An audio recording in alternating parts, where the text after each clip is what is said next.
नमस्कार दोस्तों, आज हम बात करेंगे एक बेस्ट एसी ब्रांड जो डैकिन का है। काफ़ी बढ़िया परफॉर्मेंस है, इसके बारे में बात करेंगे। और एसी कैसा ये परफॉर्मेंस करता है, कैसा कूलिंग करता है, इसका एनर्जी सेविंग क्या है और कितना एरिया में ये ठीक रहेगा। और टॉप फ्लोर है जहाँ पे है, मानिए छत के ऊपर जो रहता है एसी, यानी कि उस पर आपका लगाने में बेनिफिट है या नहीं है, यहाँ पे बताते हैं। चलिए आगे डैकिन के बारे में पहले यहाँ पे दिखाइए 5 स्टार रेटिंग के बारे में, और बात करेंगे कि आपका ये 5 स्टार रेटिंग दिखाइए नज़दीक से। 5 स्टार रेटिंग है।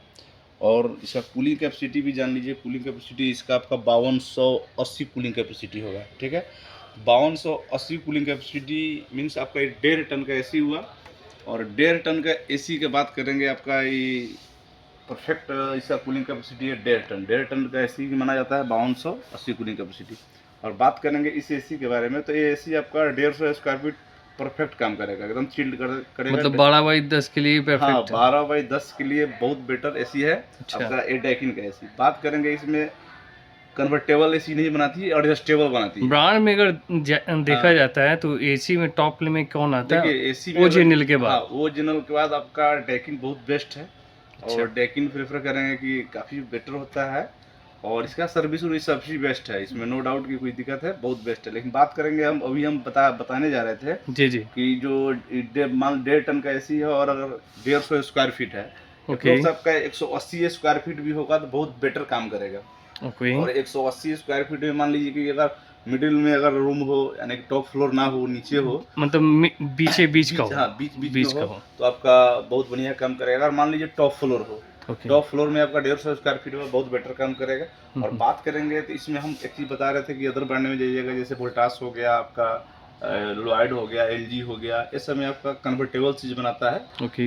इसमें ऑटो एडजस्टेबल होता है। ऑटो एडजस्टेबल का मतलब होता है कि आप खुद से अपना टनेज को कन्वर्ट करके कन्वर्ट मतलब मैनुअली आपको, मतलब हाँ, वो ऑटो मोड में हो जाता है ऑटो वो। मोड में होगा, मैनुअली इसको आप कन्वर्ट नहीं कर सकते हैं। Okay okay. और बात करेंगे बिजली सेविंग का, तो हम्म। बिजली सेविंग का आपको यहाँ दिखा रहे थे 785 यूनिट। यहाँ दिखाइए एक बार और दिखाइए, यहाँ पे देखिए ये लिखा हुआ है इलेक्ट्रिसिटी कंजम्पशन, यानी कि 785 यूनिट है। इलेक्ट्रिसिटी कंजम्पशन 785 यूनिट, यानी कि जी काफ़ी जी। कम ले रहा है। और ये इलेक्ट्रिसिटी कंजम्पशन जो होता है 8 घंटे 8 महीने का रेशियो से रहता है। ओके। 8 घंटा 8 महीने का रेशियो से रहता है। और बात करेंगे इस कंपनी में वारंटी की, तो आपका कंपनी ने बहुत बेटर वारंटी भी दे रहा है। 10 साल कंप्रेसर की वारंटी दे रहा है और 5 साल पीसीबी का दे रहा है, जो कि आउटडोर इंडोर दोनों का रहता है वारंटी। ओके। हाँ, 10 साल के में 10 साल 10 में। साल कंप्रेसर, ओके 10 साल कंप्रेसर, 5 साल पीसीबी। और बात करेंगे इसमें, तो आपका 55 डिग्री टेस्टेड मशीन होगा। ओके। हाँ, 55 डिग्री टेस्टेड मशीन होगा, हेवी ड्यूटी मशीन होगा इस मशीन की बात करेंगे तो। और देखिए इसका एयर थ्रो भी हम बात करेंगे तो आपका 20 मीटर का एयर थ्रो होगा। 20 मीटर तक इसका एसी का एयर थ्रो रहता है, जो कि अच्छा। काफ़ी अच्छा माना जाता है। और अगर आप पॉइंट बात करेंगे, जो आपको बताया था कि बिजली, तो बिजली आपका मात्र इसमें 1299 वाटेज पे एसी रन करता है। 1299 पे। 1299 वाटेज पे एसी रन करता है। अच्छा, ये मतलब अगर मान लीजिए 1 ईयर में 4 मंथ के आसपास में एसी का यूज़ होता है। हाँ, ठीक है, तो 1 मंथ में इसका क्या मतलब हम बता यूनिट रहे हैं बढ़ता होगा? एक 1 मंथ आप अगर 8 घंटा 10 घंटा का रिसीव चला रहे हैं, तो अप्रोक्स आपका मान लीजिए कि 1000 से 1500 रुपये के करीब में आपका आएगा।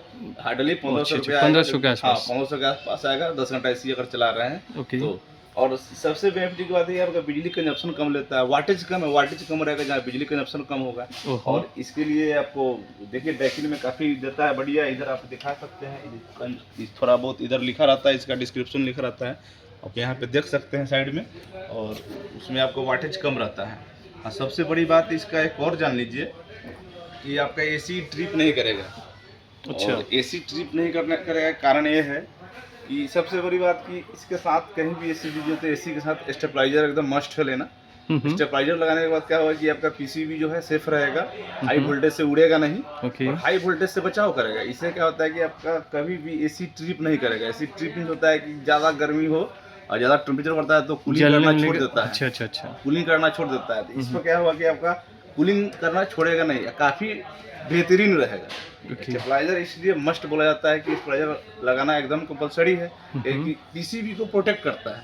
ओके। पीसीबी को प्रोटेक्ट करने पर क्या होता है कि आपका अगर किसी भी माध्यम से अगर 220 वोल्टेज का इसका है, अगर 230 आ गया, 250 आ गया, मान लीजिए 210 मतलब है, प्लस होता जाता है वो। प्लस माइनस जो होता है, तो स्टेबलाइजर क्या करता है कि वोल्टेज को आपको कंट्रोल कर लेता है कंट्रोल वो। करके रखता है और वोल्टेज को इधर उधर नहीं होने देता है। इससे क्या होता है कि आपका पीसीबी प्रोटेक्ट रहता है, सेफ्टी हो जाता है। सेफ्टी रहता है। तो इससे क्या होगा कि आपका पीक सीजन में अगर ऐसा कुछ हुआ दिक्कत, तो आपके पास तो कोई दिक्कत नहीं होगा, स्टेबलाइजर रहेगा। तो दूसरी बात है कि हम कूलिंग की जो बात कर रहे थे, स्टेबलाइजर मस्ट है, लेकिन हाँ, स्टेबलाइजर एसी के मस्ट है। साथ में और स्टेबलाइजर कूलिंग की जो मस्ट हम है। बात कर रहे थे,